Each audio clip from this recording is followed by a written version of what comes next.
సింగరేణి కార్మికులకు ఆదాయ పన్ను నుంచి మినహాయింపు ఇస్తా అంటున్నారు కేంద్ర బొగ్గు గనుల శాఖ మంత్రి కిషన్ రెడ్డి. అది ఎప్పుడు?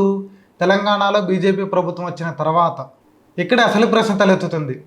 ఆదాయ పన్ను శాఖ అనేది రాష్ట్ర ప్రభుత్వం చేతిలో ఉందా, కేంద్ర ప్రభుత్వం చేతిలో ఉందా? ఒకవేళ కేంద్ర ప్రభుత్వం చేతిలోనే ఉంటే కేంద్ర మంత్రిగా ఉన్న కిషన్ రెడ్డి ఇప్పుడే దాన్ని ఎందుకు అమలు చేయించడం లేదు? దీనిపైన ఎందుకు చర్చించడం లేదు? 2028లో వచ్చే తెలంగాణ అసెంబ్లీ ఎన్నికలకు ఎందుకు ముడిపెడుతున్నారు? ఇది నిజమైన హామీనా లేక కేవలం రాజకీయ సందేశమా? ఈ వివరాలన్నీ ఈ వీడియోలో వివరంగా చూద్దాం. ముందుగా అసలు కిషన్ రెడ్డి ఏమన్నారో చూద్దాం. హైదరాబాద్లో జరిగిన ఒక మీడియా సమావేశంలో కిషన్ రెడ్డి కీలక ప్రకటన చేశారు.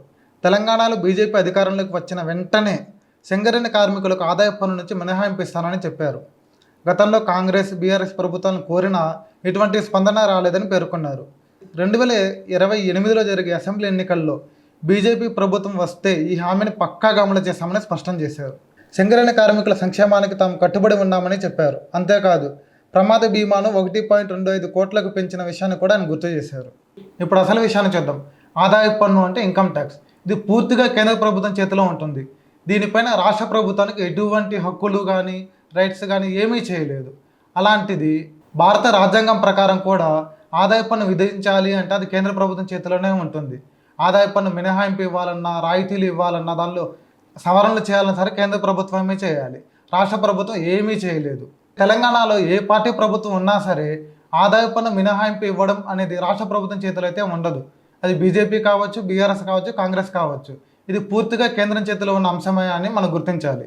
తెలంగాణలో ఏ పార్టీ అధికారంలోకి వచ్చినా సింగరేణి ఉద్యోగులకు ఆదాయ పన్ను మినహాయింపు మాత్రం వీళ్ళు స్వతహాగా అయితే ఇవ్వలేరు.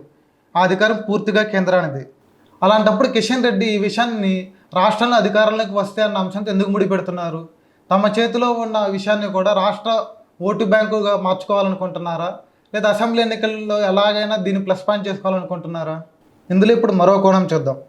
ప్రస్తుతం కేంద్రంలో ఎవరి ప్రభుత్వం ఉంది? బీజేపీ ప్రభుత్వం.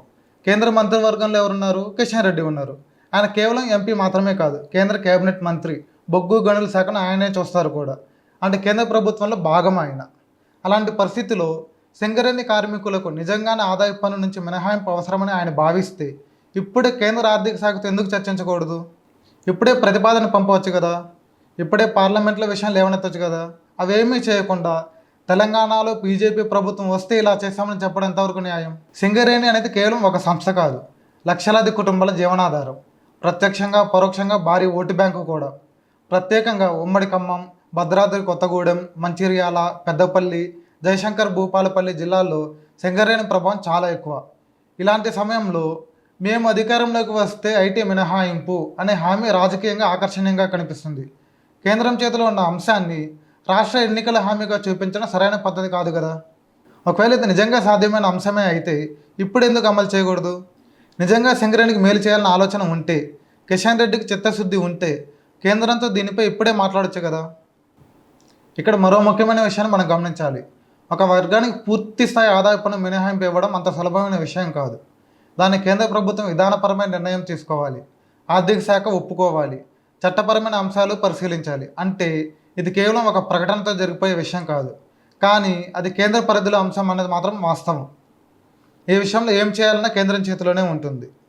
అందుకే ఇప్పుడు కిషన్ రెడ్డి ప్రకటనతో ప్రధానంగా వినిపిస్తున్న ప్రశ్న ఒక్కటే. సింగరేణి కార్మికులకు ఆదాయ పన్ను మినహాయింపు ఇవ్వాలన్న ఆలోచన నిజంగానే ఉంటే అది 2028 తర్వాతే ఎందుకు, ఇప్పుడు ఎందుకు కాకూడదు? కేంద్రంలో అధికారంలో ఉన్న పార్టీ రాష్ట్రంలో అధికారంలోకి వచ్చిన తర్వాత చేస్తామని చెప్పడం రాజకీయ హామీనా లేక అమలు చేయగల స్పష్టమైన ప్రణాళిక? ఈ విషయాలు రాబోయే రోజుల్లో తెలియాల్సిందే. సింగరేణి కార్మికులు నిజంగానే ఆదాయ పన్ను నుంచి మినహాయింపు అవసరమా?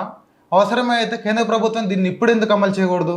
దీనిపై మీ అభిప్రాయం ఏంటో కామెంట్ చేసి చెప్పండి.